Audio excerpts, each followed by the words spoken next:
아담과 하와가 범죄해서 에덴 동산에서 추방을 당해서 쫓겨났습니다. 아담과 하와는 그 에덴 동산에서 편안하게 지냈습니다. 안락하게 지냈습니다. 그곳에서 큰 어려움 없이 아픔 없이 그렇게 살았었습니다. 그러나 에덴 동산을 추방당하고 난 이후에는 그들에게는 결코 쉽지 않은 인생이 그 앞에 놓여 있었습니다. 왜냐하면 하나님께서 그들을 에덴 동산에서 추방시키면서 그들이 앞으로 겪어야 할 일들을 말씀해 주었기 때문이죠. 그래서 오늘 본문에 보면 에덴 동산에서 쫓겨난 그들, 추방한 그들이 어떠한 삶을 살아야 하는지, 그리고 그 쫓겨난 이후에 첫 번째 일어났던 일들이 무엇인지를 기록하고 있어요. 에덴 동산이라는 편안한 곳에서 그들은 추방을 당했습니다. 하나님께서 그들에게 추방을 하시면서 그런 이야기를 하시죠. 아담, 너는 이제까지는 에덴 동산에서 편안하게 먹고 자고 했는지 모르겠지만 이제는 쫓겨난 그곳에서는 너는 수고하여서 너는 소산을 거두어야 하느니라. 땀을 흘리지 않으면 너는 먹고 살 수가 없느니라. 그렇게 얘기했습니다. 또한 하와에게 말씀하시기를 너는 수고로이 자녀를 낳을 것이다. 그렇게 말했습니다. 수고로이 자녀를 낳는다. 그 말은 아이를 낳는 산통, 고통을 말하는 거죠. 너는 그것을 겪고 난 후에 아이들을 낳을 것이고 그 아이들이 많아져서 하늘의 별같이 바다의 모래같이 그렇게 될 것이다. 그런 이야기를 하는 것이죠. 오늘 본문에 보면 에덴 동산에서 추방된 그 이후에 첫 이야기, 그것은 바로 아이를 낳는 이야기입니다. 가인과 아벨을 낳는 이야기죠. 하나님께서 하와에게 너는 수고로이 자녀를 낳을 것이다. 그렇게 말했습니다. 그때 이 하와는 수고로이 자녀를 낳는다는 의미를 몰랐습니다. 왜냐하면 그 이전에도 아이를 낳았던 사람이 없었기 때문이죠. 아담과 하와는 첫 사람입니다. 첫 인류입니다. 그 이전에 어떻게 아이를 낳는지, 아이를 낳는 그 수고로움이 어떤 것인지 하와는 본 적도 없고 경험한 적도 없었습니다. 그래서 수고로이 아이를 낳을 것이라 하는 그 하나님의 말씀은 그저 그에게 들려왔지만 그것이 무슨 의미인지는 몰랐었습니다. 그러나 그가 임신을 하고 이제 출산할 때가 되었습니다. 출산을 하면서 이 하와는 산통이라는 고통을 겪게 됩니다. 그녀가 이제까지 한 번도 경험해보지 못했던 고통이었습니다. 상상도 하지 못했던 고통이었습니다. 그 고통이 그녀에게 따라왔습니다. 그러면서 그녀에게는 떠올랐던 말씀이 하나 있었죠. 하나님의 말씀입니다. 너는 수고하여 자식을 낳을 것이다. 하와가 산통에 힘들어할 때 그녀는 하나님의 말씀, 수고하여 자녀를 낳을 것이라 하는 그 말씀이 떠오르면서 이 말씀이 바로 그 말씀이구나. 수고하여 자녀를 낳는다는 말이 바로 이런 고통을 말하는구나. 그래서 하와는 고통 가운데서 하나님께서 하신 말씀의 의미를 깨닫게 됩니다. 그런 의미에서 보면 이 고통이라는 것이 하나님의 뜻을 발견하고 하나님의 말씀을 이해하게 한다면 그 고통은 가치 있는 것인 거예요. 하와는 그 말이 무슨 말인지 몰랐습니다. 수고로이 아이를 낳는다? 그게 무슨 말일까? 어떤 수고를 한다는 말인가? 그러나 고통 가운데서 그녀는 하나님의 말씀을 떠올리게 되고 하나님의 말씀의 뜻을 이해하게 되었습니다. 사랑하는 여러분, 이 세상에는 하나님의 말씀을 잊어버리게 만드는 많은 것들이 있습니다. 세상 사람들은 그것을 축복이라고 말합니다. 하나님의 말씀을 잊어버리게 하는 많은 것들, 그 축복보다 하나님의 말씀을 떠올리게 하는 아픔과 힘듦이 우리에게는 더 복된 것임을 말하고 있습니다. 고통을 통해서 하나님의 말씀, 아픔을 통해서 하나님께서 우리와 함께 계심을 느낄 수 있다면, 그리고 하나님께서 나에게 말씀해 주셨던 말씀의 뜻을 이해할 수 있다면, 그것은 세상이 주는 하나님을 잊어버리게 하는 축복보다 더 값진 것이 아닌가, 하와를 통해서 우리는 발견하게 되는 거죠. 여러분, 하와는 이 가인을 낳습니다. 그리고 이렇게 말합니다. 창세기 4장 1절이죠. 아담이 그의 아내 하와와 동침하매 하와가 임신하여 가인을 낳고 이르되 내가 여호와로 말미암아 득남하였다 하니라, 이렇게 얘기합니다. 내가 여호와로 말미암아 득남했다. 내가 하나님으로 말미암아 아이를 낳았다. 나는 아이를 낳는다는 것이 어떠한 고통인지, 수고로 낳는다는 것이 무슨 말인지 나는 전혀 몰랐는데, 아이를 낳고 보니까 이 모든 것이 하나님으로 말미암았구나. 하와는 고통 가운데서 하나님의 말씀의 뜻을 발견해냈어요. 그래서 오늘 본문에 여호와로 말미암아 득남하였다 할 때 이 말미암아라는 뜻은 돕다 하는 뜻이에요. 돕다. 여호와로 말미암아라는 뜻은 여호와의 도우심으로 이런 뜻이에요. 득남하였다. 그는 아기를 낳은 것, 그것을 뭐라고 생각했는가 하면 하나님께서 그를 도왔다라고 생각하는 거예요. 그렇지 않습니까, 여러분? 하와는 아이를 어떻게 낳는지도 몰랐던 여인이었습니다. 지금 우리가 다 알죠? 배가 이렇게 불러오고 10달이 되면 병원에 가서 힘주면 아이가 나오잖아요. 너무 쉽게 말해서 죄송합니다만. 그런데 하와는 한 번도 경험해보지 못했기 때문에 배가 불러오는 경험도 처음이고, 뭐 힘을 줘야 아이가 나오는지도 몰랐을 거고, 아이가 태어났을 때에 엄마와 아이를 연결해주는 그 탯줄, 그 탯줄은 도대체 어떻게 해야 되는지, 이게 뭔지도 몰랐을 거 아니겠어요? 그런데 하나님의 도우심으로 득남하였다, 그렇게 표현하는 거예요. 산통을 느끼면서 그녀는 산통과 동시에 뭘 느낍니까? 하나님의 도우심을 느끼는 거예요. 원래 여러분, 아담과 하와는 에덴 동산에서 쫓겨났지 않습니까? 추방되었습니다. 하나님께서 우리를 추방했다. 그런데 추방했음에도 불구하고 하나님께서 뭘 하시는 거죠? 그들을 도우시더라. 하나님께서 그들의 인생을 추방함으로 말미암아 그들의 인생을 거기서 끝내버리시는 것이 아니라, 추방했지만 완전히 버리신 것이 아니라 그들을 도와주시더라. 나는 에덴 동산에서 쫓겨날 때 모든 것이 끝난 줄 알았는데, 에덴 동산에서 쫓겨날 때 편안하게 먹고 마셨던 그 모든 삶이 다 어그러졌을 때에 나는 모든 것이 끝난 줄 알았는데, 하나님이 우리를 영영 심판하고 떠나버리신 줄 알았는데, 고통 가운데서 하나님이 나에게 찾아오시더라. 고통 가운데서 하나님께서 나를 도와주시더라.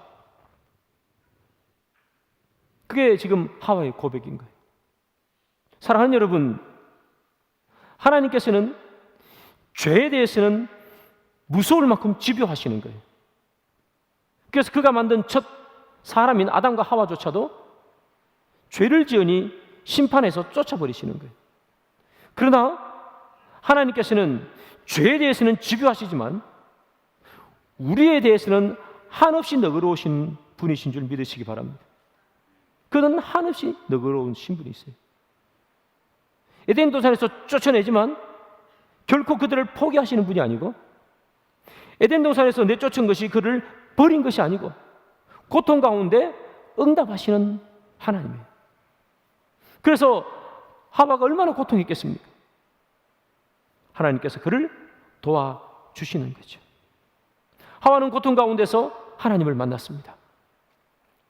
그녀는 원래 하나님을 무서운 하나님으로 생각했을 거예요. 죄를 지었더니 에덴 동산에서 쫓아버리시는 하나님, 무서운 하나님.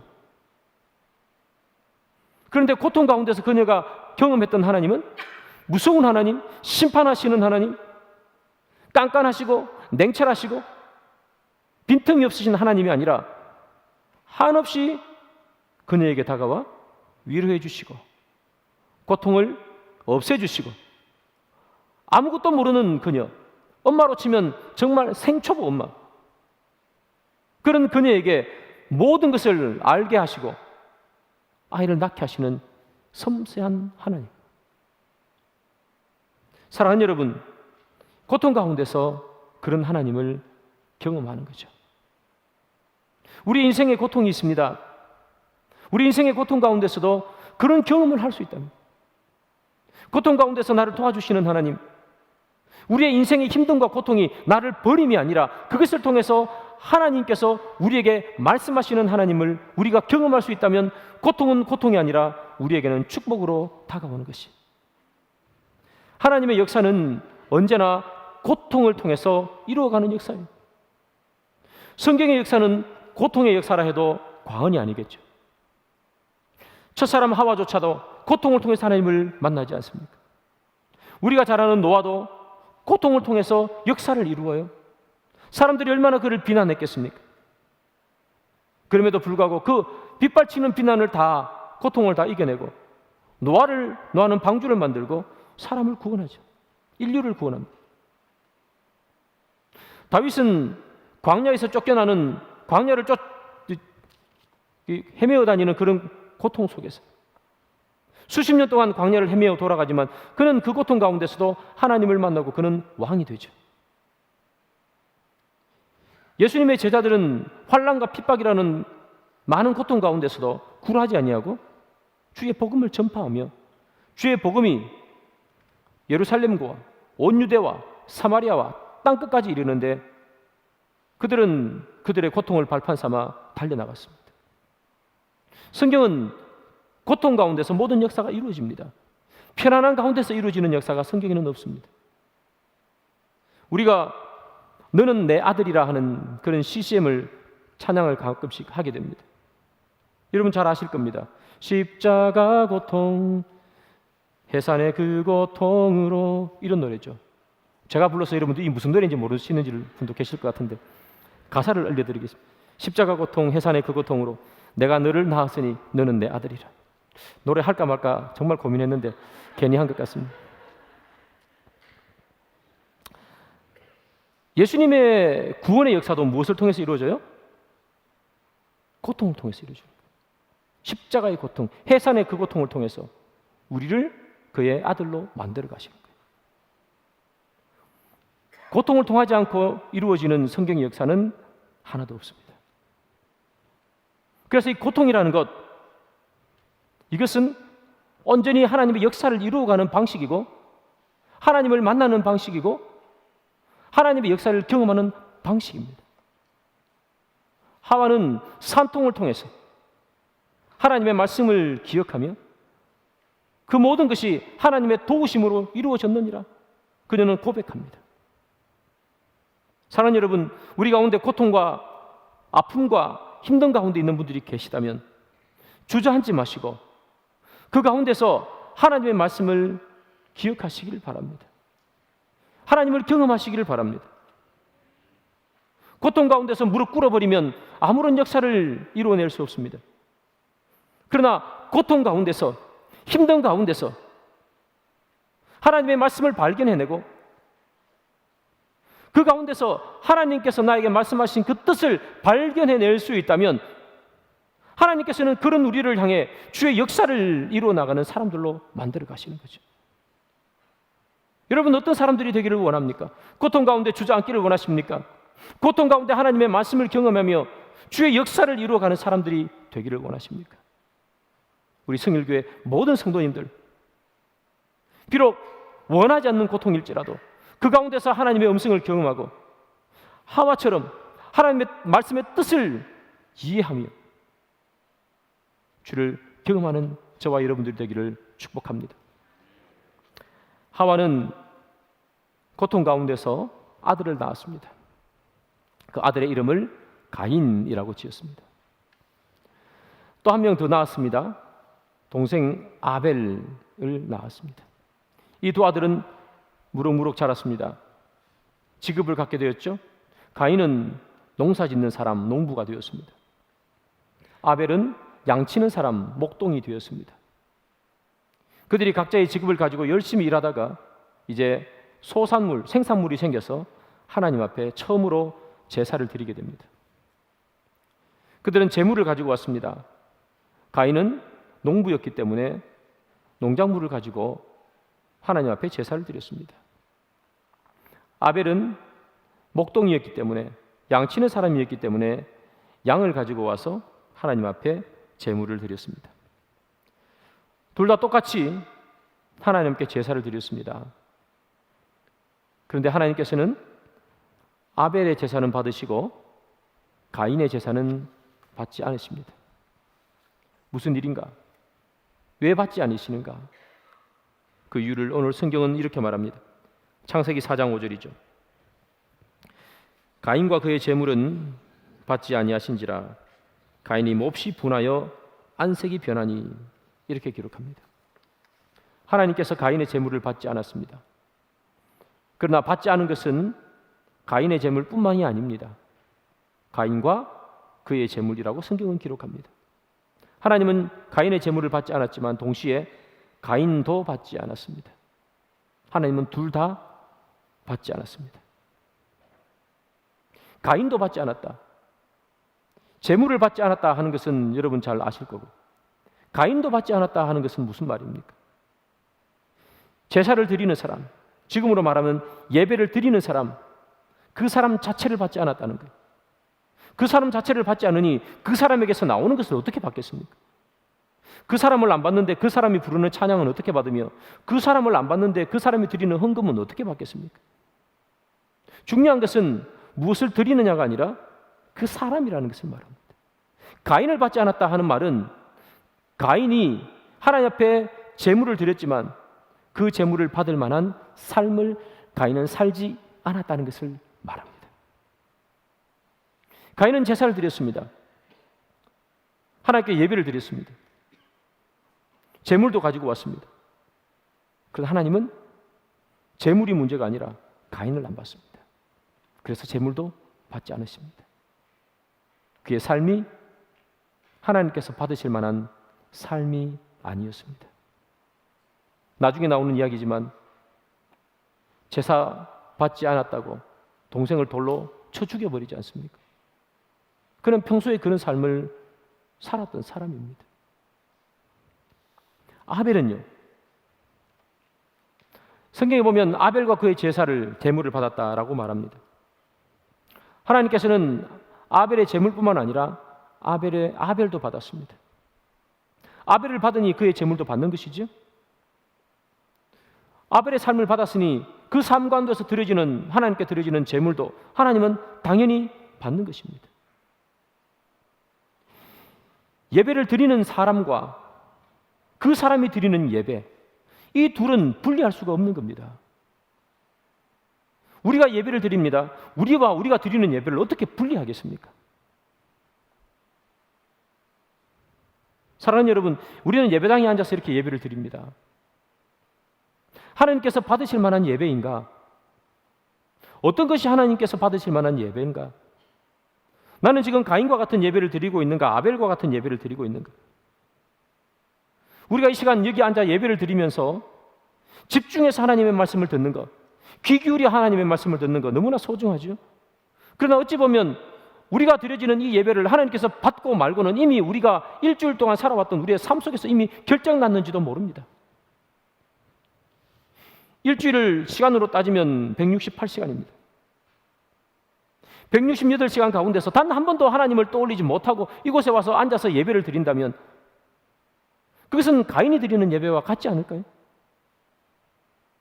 성경책 한번 펴지 않고 예배를 드리는 것, 물론 집에서 아무것도 하지 않고 있는 것보다 훨씬 여기서 나와서 예배를 드리는 것이 좋은 것이지만, 그러나 그럼에도 불구하고 단 한 번도 하나님의 말씀을 읽어보지도 못하고 이곳에 왔다면 하나님께서 그 예배를 과연 받으실까 하는 의문이 드는 것이죠. 여러분 오늘 본문을 보십시오. 가인은 무엇을 드리는가 하면요, 땅에 소산을 드렸다고 성경은 이야기합니다. 근데 아벨은 뭘 드려요? 첫 새끼와 기름, 구별했다는 이야기입니다. 아벨의 양이 얼마나 많았겠어요? 뭐 첫 새끼 하나밖에 없었겠습니까? 그러나 그는 하나님 앞에 첫 새끼를 드리려고 따로 빼놓은 겁니다. 첫 새끼를. 그러나 가인은 그런 말이 없죠. 땅의 소산입니다. 그냥 자기 창고에 있는 그냥 하나 들고 왔다는 이야기죠. 여러분, 어떤 예물을 받으시겠습니까? 하나님께서. 아벨은 준비하지 않습니까? 하나님께 예배를 드리기 위해서 첫 새끼를 준비해 놓고 있지 않습니까? 기름을 따로 떼어서 준비하지 않습니까? 가인은 그냥 자기 창고에 있는 곡식 하나 가지고 온 겁니다.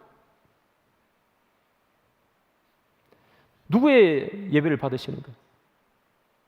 제물을 드렸다고 하나님께서 다 받으시는 거예요. 준비한 예물을 하나님께서는 받으시는 거예요. 하나님께서 가인과 그의 제물을 받지 않은 이유는 가인의 삶이 하나님께서 받으실 만한 삶이 아니었고 그가 드린 예배조차도 준비된 예배가 아니었기 때문에 가인은 그렇게 살았습니다. 그래서 받지 않은 거예요. 여러분, 아담과 하와가 결혼해서 첫 아이를 낳고 그 이름을 가인이라고 지었지 않습니까? 가인 이름의 뜻이 무엇인가 하면 소유라는 뜻입니다. 소유. 얻다, 소유하다 하는 뜻입니다. 왜 그런 이름을 지었을까 이렇게 한번 생각해 봤습니다. 그러니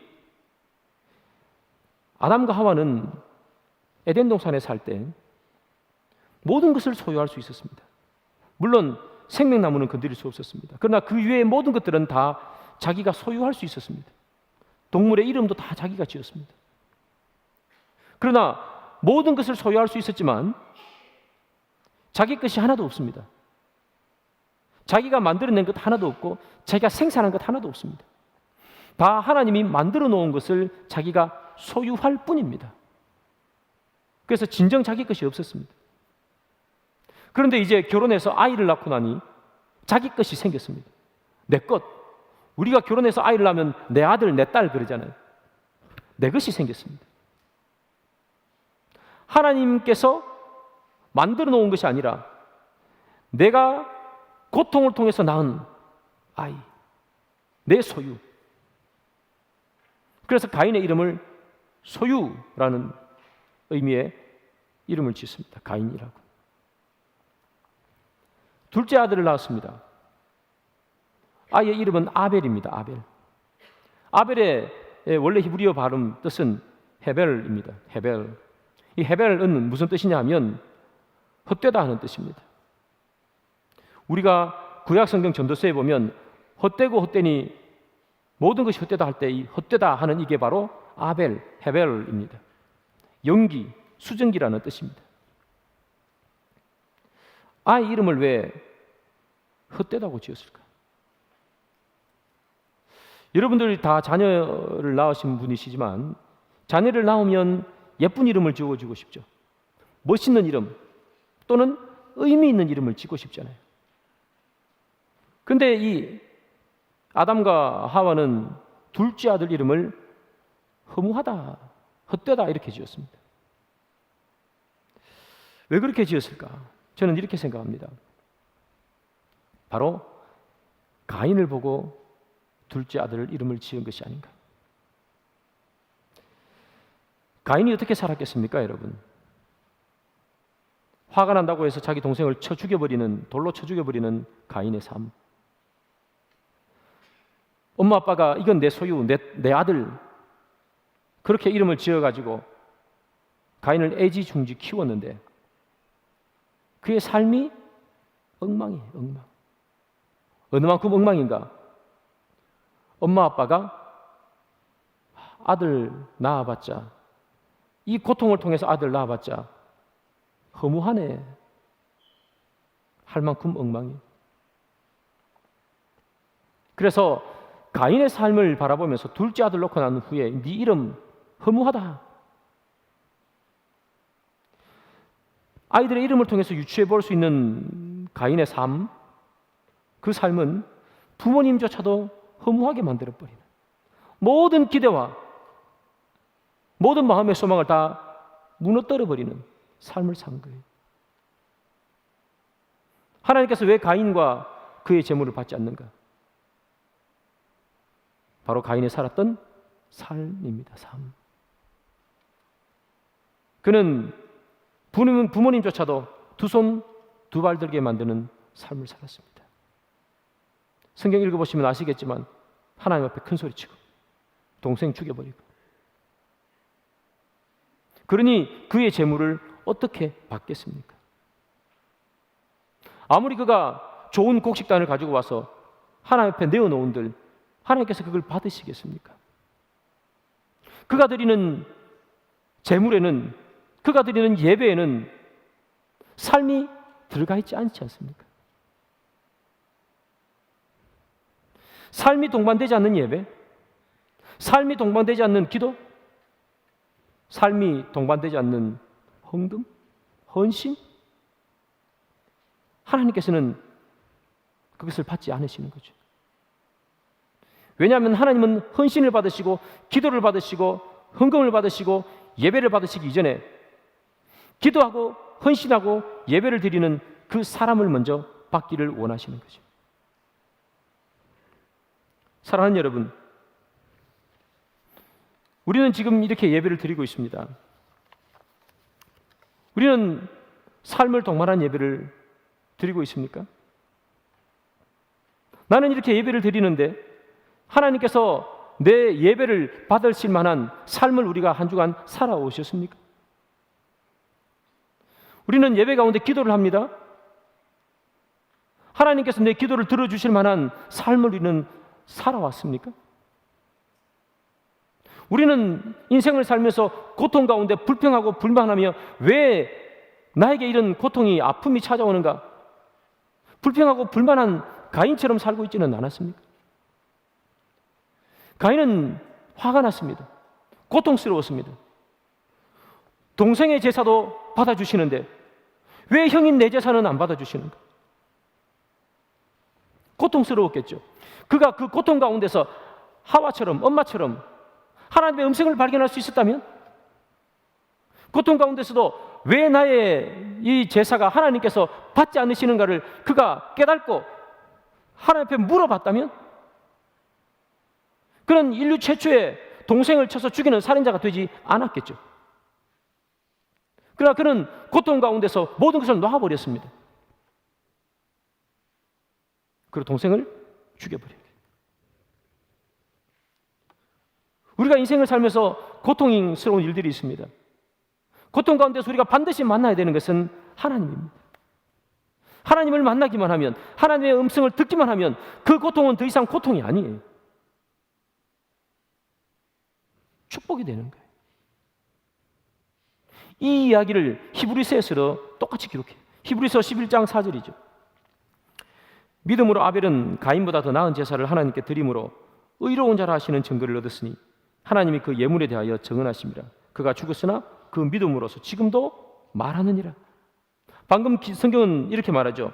아벨이 드린 믿음을, 제사를 믿음으로 드린 제사라, 그렇게 표현합니다. 그러면 반대로 가인이 드린 제사는 믿음이 없는 제사겠죠. 가인이 드린 제사가 왜 믿음이 없는 제사입니까? 가인은 하나님을 믿지 않았습니까? 가인은 하나님이 계시다는 사실을 부인했습니까? 가인은 하나님이 살아있다는 것을 알았습니다. 하나님과 대화도 하지 않습니까? 하나님이 살아있다는 것을 알고 있습니다. 그럼에도 왜 불구하고 그의 제사가 믿음이 없는 제사입니까?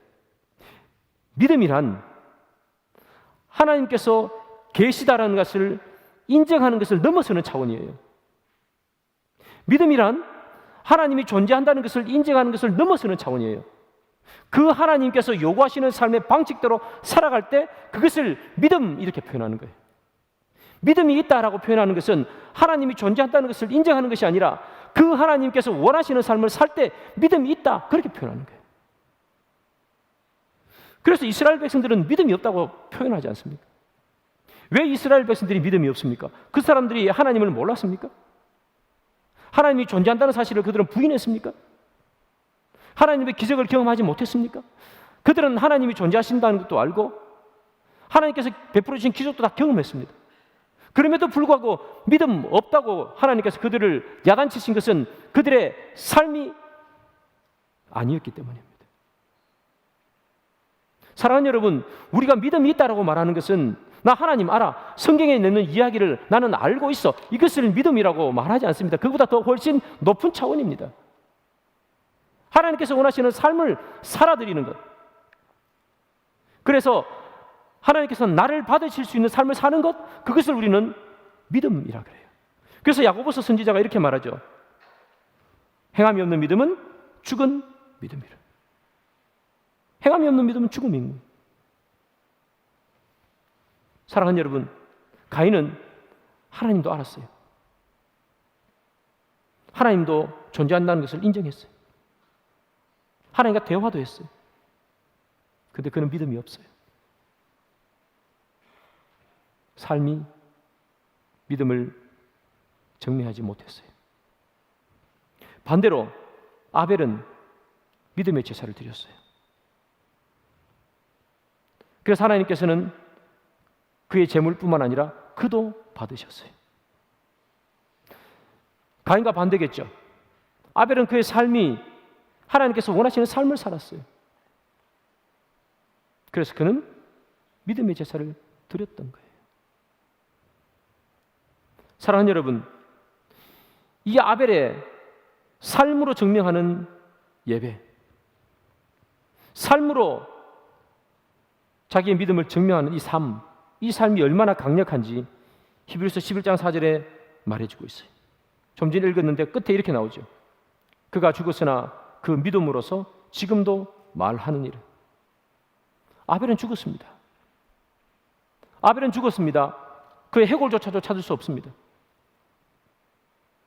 그러나 그의 믿음은 지금도 말하느니라, 살아있단 말입니다. 믿음은 죽지 않습니다. 사람은 죽습니다. 그러나 믿음은 죽지 않습니다. 믿음은 살아서 움직입니다. 아벨은 하나님께서 원하시는 삶을 살아드리고 하나님 앞에 제사를 드렸습니다. 믿음의 예배를 드렸습니다. 그 믿음은 죽지 않는다는 거예요. 사람은 죽어도 그 사람이 남겨놓은 믿음은 죽지 않습니다. 그래서 성경은 아벨을 뭐라고 얘기합니까? 의로운 자라, 그렇게 말합니다. 여러분, 무엇이 의로운 자입니까? 착한 일을 하면 의로운 사람입니까? 어떤 사람이 의로운 자입니까? 의로운 자란 믿음으로 우리에게 주어진 삶을 살아가는 것입니다. 고통밖에 없는 인생, 산통보다도 더한 아픔과 때로는 좌절과 힘듦이 찾아오는 이 세상에서 하나님의 음성을 경험하고 하나님을 만나고 그 하나님의 말씀대로 살아가는 인생, 그 인생을 의로운 자라 그렇게 부르는 거예요. 이 아벨은요, 흠망한 삶을 살았습니다. 인간적으로 보면 이제 젊어서 자기 스스로 노동을 해서 하나님 앞에 제물을 바칠 때쯤 되었으니까 이제 참 젊었을 때 아니겠습니까? 그런데 형에 의해서 죽음을 당했습니다. 얼마나 흠망한 삶입니까? 그런데 사랑하는 여러분, 성경은 그의 죽음을 흠망하다 그렇게 표현하지 않습니다. 불운하다 그렇게 표현하지도 않습니다. 뭐라고 표현합니까? 의로운 자라. 믿음으로 이 인생을 살아내면 그 사람은 의로운 사람입니다. 그 믿음은 수천 년을 흘러온 지금도 말하고 있고 죽지 않습니다. 사랑하는 여러분, 여러분의 믿음이 수천 년을 흘러 여러분들의 자녀와 자녀손들에게 흘러가게 되지 않겠습니까? 우리가 죽어서 우리의 믿음이 나에게서 끝나버리면 그것이야말로 진짜 허망한 것이죠. 우리의 믿음이 어떻게 해서 우리 자녀들에게, 자녀손들에게 흘러 나는 죽어도 나의 믿음을 살아갈 수 있을까? 그것은 내가 하나님께서 원하시는 삶을 살아드리는 그런 인생을 살 때 우리의 믿음은 살아 움직이는 거예요. 그러나 가인처럼 하나님만 아는 것, 그 어떤 삶도 하나님과 연결되는 삶을 살지 못하고 하나님만 알면 그것은 죽은 믿음이에요. 그래서 아벨처럼 지금도 말하느니라. 그 이야기가 나올 수가 없다는 거예요. 사랑하는 여러분, 우리는 어떤 예배를 드리고 있을까요? 나는 어떤 삶을 살고 있을까요? 나는 가인 같은 삶을 살고 있습니까? 아벨 같은 삶을 살고 있습니까? 내가 드리는 예배는 하나님께서 받으실까? 좀 전에도 말씀드린 것처럼 우리가 드리는 이 예배는 아마 한 주 동안 살아왔던 우리의 삶에서 이미 결판 났는지도 모릅니다. 우리는 앞으로도 계속해서 예배를 드려야 합니다. 오늘도 드리고 다음 주도 드리고. 그 예배를 하나님께서 받으실 만한 예배로 만들기 위해서 우리는 무엇을 해야 되는가? 아벨처럼 우리도 받을 수 있는 삶을 살아야 되지 않겠습니까? 우리가 드리는 예배, 우리가 드리는 기도, 우리가 드리는 헌금이 아니라 나를 받으실 수 있을 그런 나를 준비하고 만들어야 되지 않겠습니까? 그래야 우리가 드리는 모든 것도 받으시겠죠. 사랑하는 여러분, 말씀의 결론을 맺습니다. 오늘 본문에는 가인과 아벨 이 두 사람이 나옵니다. 너무나 대조적입니다. 가인은 아벨보다 훨씬 오래 삽니다. 아벨은 빨리 죽었습니다. 불쌍합니다. 근데 성경은 누가 살아있다고 말합니까? 빨리 죽은 아벨이 지금도 말하고 있다고 이야기합니다. 빨리 죽었는데 왜 지금도 말하고 있습니까? 가인은 훨씬 오래 살았는데 언급도 없습니까? 그들의 삶을 통해서 그의 믿음을 증명하기 때문입니다. 사랑하는 여러분, 우리가 한 주 동안 세상에 나가서 살아갑니다. 삶을 통해서 여러분들의 믿음을 증명해 보시기 바랍니다. 삶을 통해서 나의 믿음을 증명할 때 하나님께서는 그 예배를 받으십니다. 얼마나 많은 재물을 드리느냐, 그게 중요하지 않습니다. 송아지를 드리느냐, 비둘기를 드리느냐, 하나도 중요하지 않습니다. 드리는 자의 자세입니다. 하나님께서 우리의 예배를 받으실 만한 그런 우리를 만들어가는 그런 저와 여러분 되기를 주님의 이름으로 축복합니다.